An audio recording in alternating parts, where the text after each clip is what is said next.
14 number question क्या कह रहा है देखो, कह रहा है कि इन अ ग्रुप ऑफ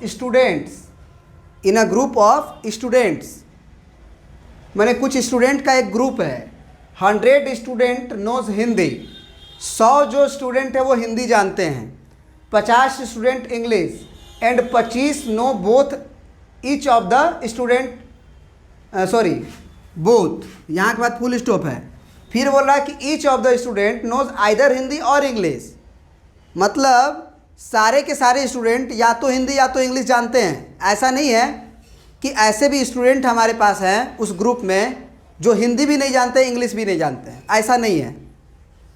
मतलब ऐसे ही स्टूडेंट उस ग्रुप में अवेलेबल हैं जो हिंदी या तो जानते हैं या तो इंग्लिश जानते हैं या तो दोनों जानते हैं, माने कोई भाषा जानते हैं दोनों में से।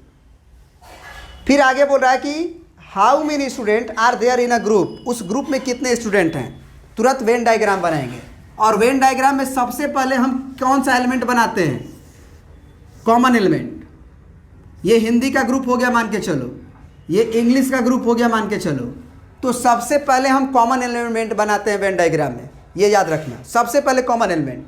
तो ऐसे कितने स्टूडेंट हैं जो हिंदी भी जानते हैं इंग्लिश भी जानते हैं। 25 knows both, 29 knows both Hindi and English, 25 ऐसे स्टूडेंट हैं जो दोनों जानते हैं। तो अब इसका मतलब इस बॉक्स में हम 25 भरेंगे।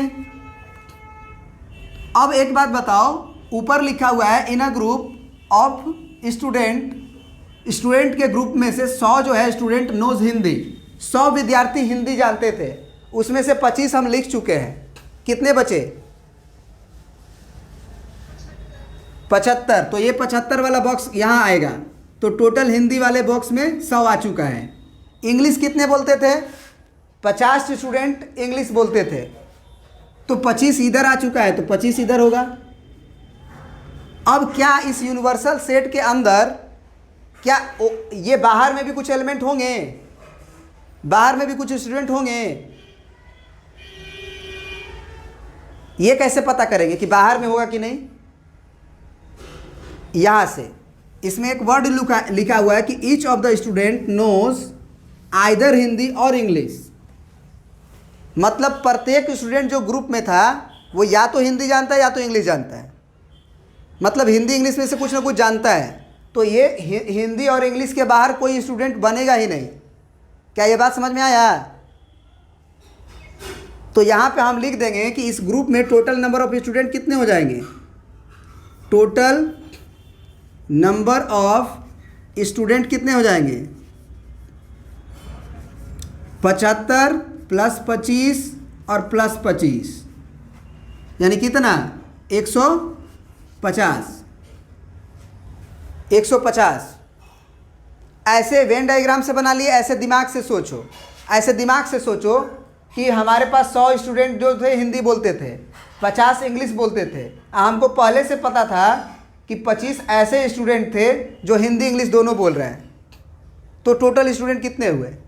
खुद सोचो कि तुम एक ग्रुप बनाए हो, व्हाट्सएप ग्रुप चाहे कुछ भी स्टूडेंट का ग्रुप है, 100 को लोग हिंदी जानते हैं, 50 को इंग्लिश जानते हैं। आइए जानते हो कि उसी जितने भी तुम्हारा ग्रुप बना है स्टूडेंट का, उसमें से 25 को ऐसे हैं जो हिंदी इंग्लिश दोनों बोलते हैं, तो टोटल स्टूडेंट कितना होगा।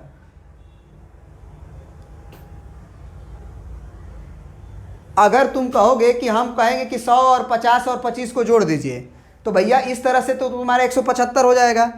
जरा सोचो कि 25 तो ऐसे स्टूडेंट न थे जो हिंदी इंग्लिश दोनों बोलते थे, तो वो हिंदी के तरफ से भी काउंट हो गए होंगे और इंग्लिश के भी तरफ से काउंट हो गया। तो हमको एक ही तरफ से काउंट करना पड़ेगा, यानी एक बार अगर काउंट कर लिए उसे तो एक बार बाय 25 माइनस करना पड़ेगा, इसीलिए 150 ही होगा, 25 हटाना पड़ेगा। अरे यार इसको जोड़े क्या है, सॉरी ये जोड़ने में गलती हुआ है। 75 25 हो जाएगा कितना 100 और ये 25 125। आप समझ में आ गया ना।